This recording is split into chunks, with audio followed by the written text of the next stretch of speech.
এবারের আলোচনায় শেষ সুযোগ, ইরানকে ট্রাম্পের হুমকি, মার্কিন নৌ অবরোধ নিয়ে তেহরানের পাল্টা হুঙ্কার, যুদ্ধেই কি সমাধান?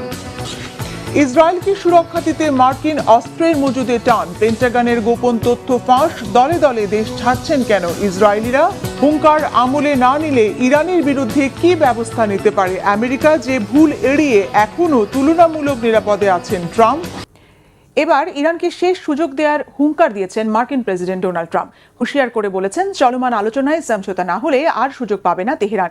এই হুঙ্কার আমলে নেওয়া তো দূরের কথা, বরং ইরানের বন্দর ঘিরে মার্কিন নৌ অবরোধ প্রত্যাহার না হলে হামলা আর ক্ষয়ক্ষতির জন্য মার্কিন বাহিনীকে প্রস্তুত থাকতে বলেছে তেহরান। আর মার্কিন প্রেসিডেন্টের কথিত শান্তি আলোচনার সত্যতাকে আবারও প্রশ্নের মুখে ফেলার মতো প্রতিক্রিয়া দিয়েছে ইরানের পররাষ্ট্র মন্ত্রণালয়। তাহলে কি আবার যুদ্ধে ফেরার প্রেক্ষাপট তৈরি হচ্ছে? কি বলছেন দুই পক্ষের মধ্যস্থতাকারী আরব নেতারা?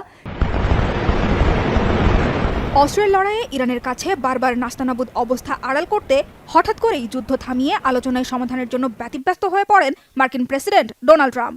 যদিও আগাগোড়া অসত্য তথ্যে ভরা কথিত আলোচনার দাবি বেশিক্ষণ ধোপে টেকে না।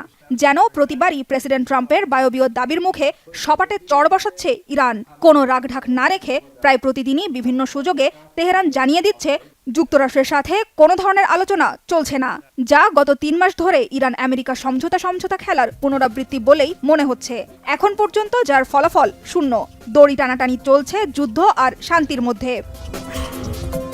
সবশেষ গত রবিবার আবারও ইরানে পরিকল্পিত হামলা স্থগিতের ঘোষণা দিয়ে আলোচনা শুরুর দাবি করেছেন মার্কিন প্রেসিডেন্ট ট্রাম্প। এরপর 2 দিন ধরে ইরানকে বাগে আনতে ব্যর্থ হয়ে আবার শুরু করেছেন হুমকি ধামকি। চরম সতর্কবার্তা দিয়ে বলেছেন, সমঝোতা করতে ইরানের কাছে এবারের আলোচনাই শেষ সুযোগ।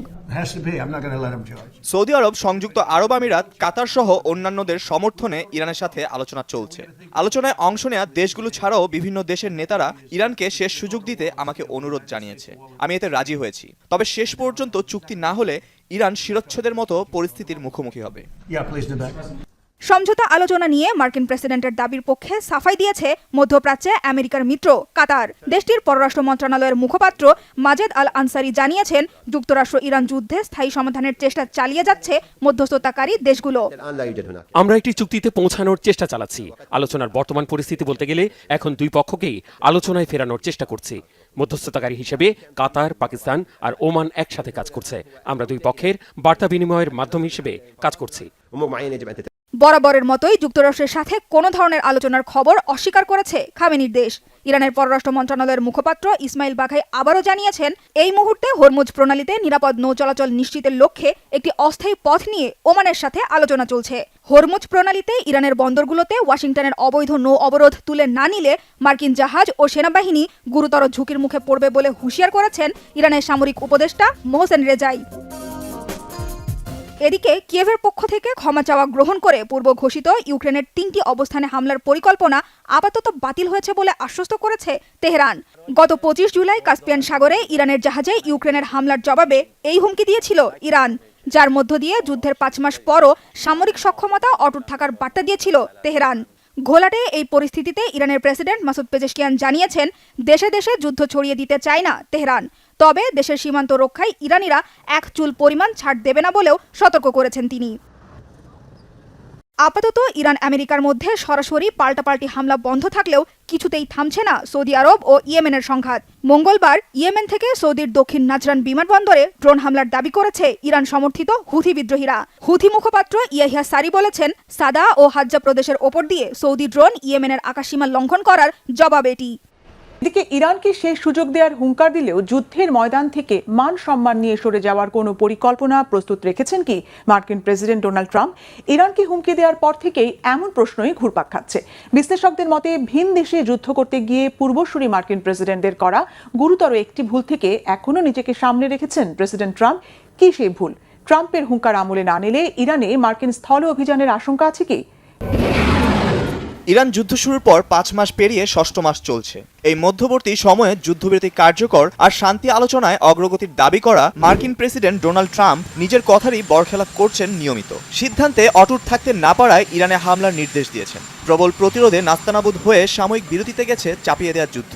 এই ঘটনাক্রম ঢুকে পড়েছে অন্তহীন এক চক্রে। এতে খুব ভালোভাবেই ফেসে গেছেন মার্কিন প্রেসিডেন্ট। একদিকে পরাশক্তি আমেরিকার সামরিক সক্ষমতার দম্ভ, অন্যদিকে ইরানের হার না মানা লড়াকু মানসিকতা। না পারছেন যুদ্ধে জিততে, না পারছেন পিছু হটতে। সিদ্ধান্ত গ্রহণে দোদল্যমান অবস্থায় থাকলেও প্রেসিডেন্ট ট্রাম্পকে পূর্বসূরীদের তুলনায় কিছুটা এগিয়ে রেখেছেন বিশ্লেষকরা।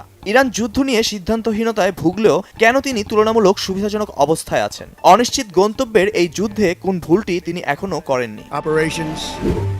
মার্কিন গণমাধ্যম সিএনএন-এর প্রতিবেদনে বিশ্লেষকরা বলেছেন, ভিয়েতনাম, ইরাক আর আফগানিস্তানে মার্কিন অভিযানের মতো ভুল থেকে নিজেকে এখনও সামলে রাখতে পেরেছেন প্রেসিডেন্ট ট্রাম্প। ইরানে স্থল অভিযান মানে এমন এক যুদ্ধে আটকে যাওয়া যেখানে আমেরিকার জন্য টিকে থাকা প্রায় অসম্ভব। 70-এর দশকে ভিয়েতনাম যুদ্ধে তৎকালীন মার্কিন প্রেসিডেন্ট লিন্ডন জনসন জানতেন যুদ্ধে জেতা কঠিন। তবুও আমেরিকানদের অহংকার রক্ষার জেদে তরুণ সেনাদের পাঠান ভিয়েতনামে, যার ফলাফল আজও মার্কিনীদের জন্য দগদগে এক ক্ষত। সে সময় নিহত হয় হাজার হাজার মার্কিন সেনা, যার প্রভাব এতটাই প্রবল ছিল যে মার্কিন রাজনীতি থেকে মুছে যায় প্রেসিডেন্ট জনসনের নাম। উত্তরাধিকার সূত্রে ভিয়েতনাম যুদ্ধের নিয়ন্ত্রণ পাওয়া প্রেসিডেন্ট রিচার্ড নিক্সন হামলার পরিধি আরও বাড়ান। বেদম মার খেয়ে তল্পি তল্পা গুটিয়ে পালিয়ে বাঁচে মার্কিন বাহিনী। প্রায় 3 দশক পর ইরাকে একই ভুল করে বসেন সাবেক মার্কিন প্রেসিডেন্ট জর্জ ডব্লিউ বুশ। আফগানিস্তানে এই ভুলের চক্র থেকে শিক্ষা নিয়ে নির্বাচনের আগে যুদ্ধবিরোধী প্রচার চালিয়ে ভোটারদের আশ্বস্ত করেছেন ট্রাম্প। প্রতিশ্রুতি দিয়েছিলেন, যে যুদ্ধে আমেরিকার লাভ নেই, জেতা সম্ভব নয়, সেই যুদ্ধের পথও মারাবেন না। ইরান যুদ্ধের কঠিন এই পরীক্ষায় কি করবেন প্রেসিডেন্ট ট্রাম্প? কোন সব বিকল্প পথ খোলা আছে তার সামনে? সবচেয়ে সম্ভাব্য পথ হতে পারে বর্তমান কৌশলেই পরিস্থিতি সামলে এগিয়ে যাওয়া, অর্থাৎ নিয়মিত বিরতিতে বিমান হামলা, হরমুজ প্রণালী অবরুদ্ধ করে রাখা, ইরানের উপর অর্থনৈতিক নিষেধাজ্ঞা জোরদার করা আর কূটনৈতিক চাপ বহাল রাখা। এতে দীর্ঘকাল চলবে যুদ্ধ।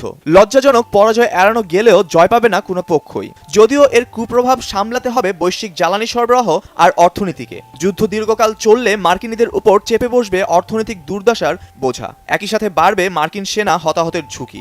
ইরানের স্থল অভিযান ও বেসামরিক স্থাপনায় সর্বাত্মক হামলা হলে পাল্টা প্রতিরোধে যুদ্ধ ছড়িয়ে পড়বে গোটা উপসাগরীয় অঞ্চলে। রক্ষা পাবে না এতদিন যুদ্ধের তীব্র আঁচ থেকে তুলনামূলক সুরক্ষিত থাকা দেশগুলো। পরিস্থিতি এমন হলে মার্কিন প্রেসিডেন্টের পাশ থেকে ধীরে ধীরে সরে যেতে পারেন আরব মিত্ররা, কারণ উপসাগরীয় অঞ্চলের আরব দেশগুলো চায় না যুদ্ধ দীর্ঘতর হোক। মার্কিন প্রেসিডেন্ট নিজেই জানিয়েছেন, সৌদি আরব, ওমান, কাতার সহ ওই অঞ্চলের মুসলিম দেশগুলোর বেশিরভাগই যুদ্ধের ক্ষতি বহন করতে চায় না। তারা চায় আলোচনার মাধ্যমে শান্তিপূর্ণ সমাধান।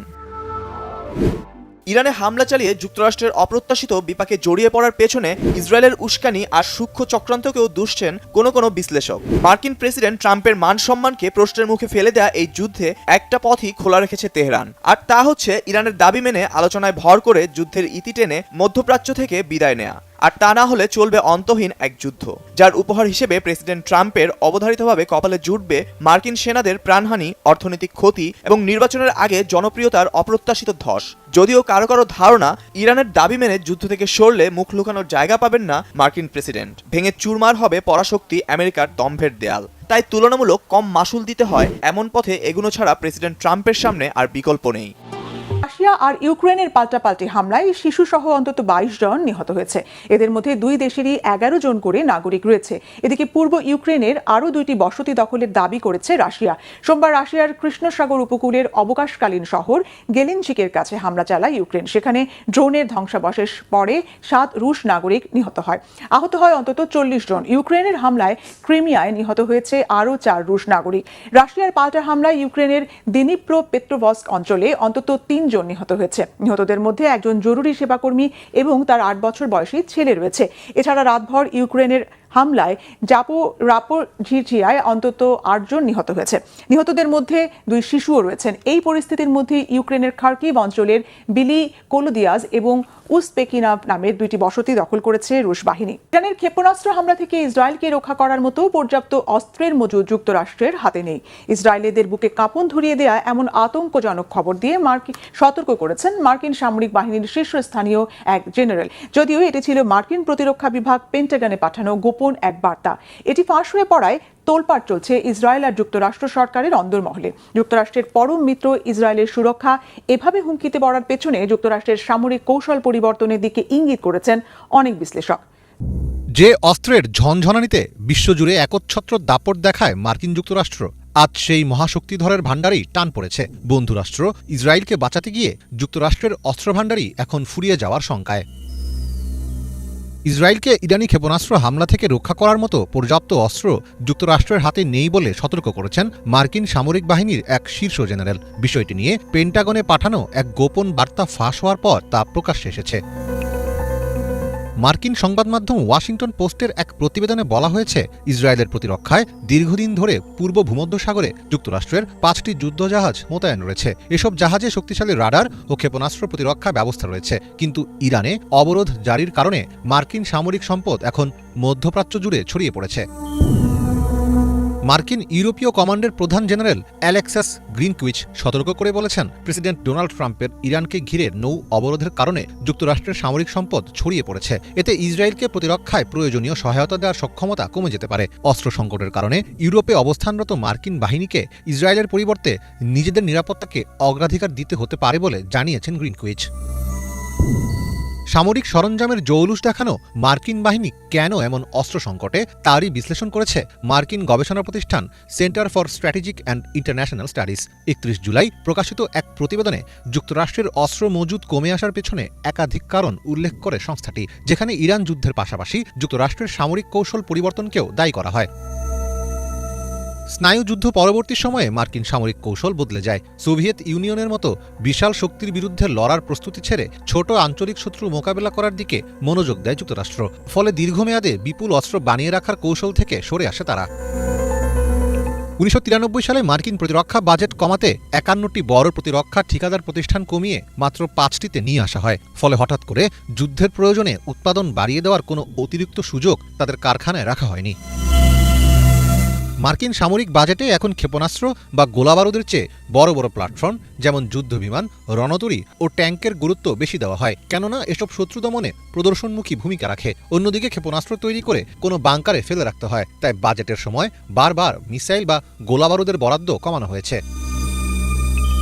চলমান পরিস্থিতির জন্য মার্কিন বাহিনীর কিছু অস্ত্র অবশিষ্ট আছে, তবে তা পর্যাপ্ত নয়। ফলে অস্ত্রের উৎপাদন না বাড়ালে ভবিষ্যতে চীন বা রাশিয়ার মতো বড় পরাশক্তির সাথে সংঘাত বাঁধলে যুক্তরাষ্ট্র চরম সংকটে পড়বে বলে মনে করছেন বিশ্লেষকেরা।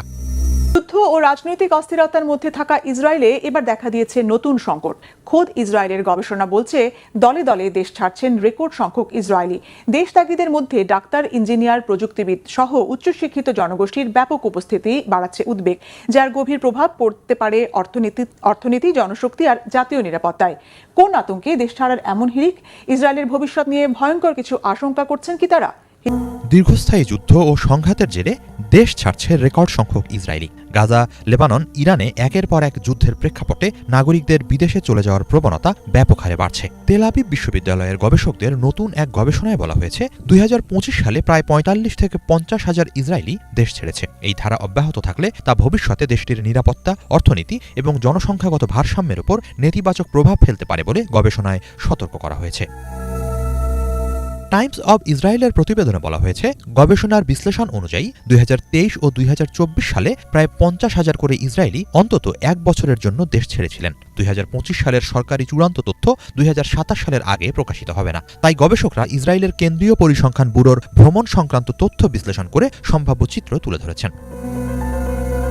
গবেষণায় দেখা যায়, 2025 সালে প্রায় 90,922 জন ইসরায়েলি টানা অন্তত 3 মাসের জন্য দেশ ছেড়েছেন। 2024 সালে এই সংখ্যা ছিল 91,499 এবং 2023 সালে 86,509। গবেষকদের মতে 3 মাসের বেশি সময় বিদেশে থাকা মানুষের সংখ্যা এবং পরে অন্তত এক বছরের জন্য দেশ ত্যাগকারীদের মধ্যে অত্যন্ত শক্তিশালী পরিসংখ্যানগত সম্পর্ক রয়েছে। সেই ভিত্তিতেই তারা অনুমান করছেন, 2025 সালে অন্তত 45 থেকে 50 হাজার ইসরায়েলি দীর্ঘমেয়াদে দেশ ছেড়েছেন। গবেষণায় আরও উল্লেখ করা হয়েছে, 2010 থেকে 2019 সাল পর্যন্ত প্রতি বছর গড়ে প্রায় 60,000 মানুষ 3 মাস বা তার বেশি সময়ের জন্য বিদেশে যেতেন। কিন্তু 2023 থেকে 2025 সালের 3 বছরে এমন ভ্রমণের সংখ্যা বেড়ে দাঁড়িয়েছে 2,68,509, যা এক দশক আগের একই সময়ের তুলনায় উদ্বেগজনক মাত্রায় বেশি। গবেষকরা বলছেন সাম্প্রতিক বছরগুলোতে ইসরায়েলের দীর্ঘস্থায়ী সামরিক সংঘাত, অভ্যন্তরীণ রাজনৈতিক উত্তেজনা এবং সরকারের বিভিন্ন নীতি নিয়ে অসন্তোষ দেশ ত্যাগের প্রবণতা বাড়িয়ে তুলেছে। অতীতে উন্নত অর্থনৈতিক সুযোগের সন্ধানে বিদেশে যাওয়ার প্রবণতা বেশি থাকলেও বর্তমানে অনেক নাগরিক রাজনৈতিক পরিস্থিতি, গণতান্ত্রিক প্রতিষ্ঠান নিয়ে উদ্বেগ এবং নিরাপত্তা পরিস্থিতিকেও দেশ ছাড়ার অন্যতম কারণ হিসেবে উল্লেখ করছেন। প্রতিবেদনে আরও বলা হয়েছে, নতুন অভিবাসীদের বাদ দিয়ে কেবল দীর্ঘদিনের ইসরায়েলি নাগরিকদের তথ্য বিশ্লেষণ করা হয়েছে, যাতে প্রকৃত দেশ ত্যাগের চিত্র স্পষ্টভাবে উঠে আসে। গবেষকদের মতে 2024 ও 2025 সাল মিলিয়ে ইসরায়েলে আসার চেয়ে দেশ ছেড়ে যাওয়া মানুষের সংখ্যা প্রায় 50,000 বেশি ছিল। এটি দেশটির জন্য একটি বিরল পরিস্থিতি, কারণ অতীতে সাধারণত বিদেশ থেকে আসা ইহুদি অভিবাসীর সংখ্যাই বেশি থাকত। প্রতিবেদনে বলা হয়েছে, সাম্প্রতিক সময়ে চিকিৎসক, পিএইচডিধারী, প্রকৌশলী, বিশ্ববিদ্যালয়ের শিক্ষক এবং উচ্চ আয়ের অন্যান্য পেশাজীবীদের ইসরায়েল ত্যাগ উল্লেখযোগ্য হারে বেড়েছে। ইসরায়েলের অর্থনীতি মূলত উচ্চ দক্ষতা সম্পন্ন মানব সম্পদ, বিশেষ করে উচ্চ প্রযুক্তি খাত ও জ্ঞানভিত্তিক শিল্পের উপর নির্ভরশীল। ফলে দক্ষ জনশক্তির ইসরায়েল ত্যাগ দীর্ঘমেয়াদে অর্থনীতির জন্য বড় ধরনের চ্যালেঞ্জ সৃষ্টি করবে। গবেষকরা আরও সতর্কতা জানিয়ে বলছেন, বর্তমান পরিস্থিতি তাৎক্ষণিক সংকট সৃষ্টি না করলেও নতুন করে রাজনৈতিক, অর্থনৈতিক বা নিরাপত্তাজনিত বড় কোনো ধাক্কা এলে দেশত্যাগের হার আরও বেড়ে যেতে পারে। একবার এই প্রবণতা নির্দিষ্ট সীমা অতিক্রম করলে তা উল্টে দেওয়া অত্যন্ত কঠিন হবে এবং দীর্ঘমেয়াদে ইসরায়েলের অর্থনীতি, জনশক্তি ও জাতীয় নিরাপত্তার উপর গভীরভাবে এর প্রভাব পড়বে।